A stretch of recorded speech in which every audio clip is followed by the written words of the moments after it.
ആത്മാവിന്റെ ഫലങ്ങളെന്ന് പറയുന്നത് എന്തൊക്കെയാ? സ്നേഹം, സന്തോഷം. ആത്മാവുള്ളവനിൽ നിന്ന് പുറപ്പെടുന്ന ഒരു സംഭവമുണ്ട്, അത് സന്തോഷമാണ്.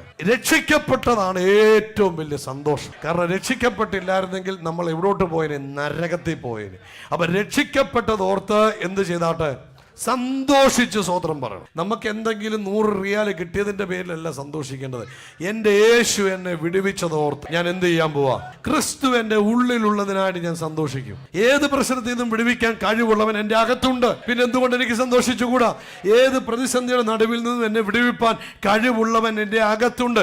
അതുകൊണ്ട് ഞാൻ എന്ത് ചെയ്യും? ഞാൻ സന്തോഷിക്കും. അപ്പോസ്തലന്മാർ കാരാഗ്രഹത്തിൽ കിടക്കുമ്പോൾ അവരുടെ ഫലം പുറത്തു വന്നു. ഏതായിരുന്നു ഫലം?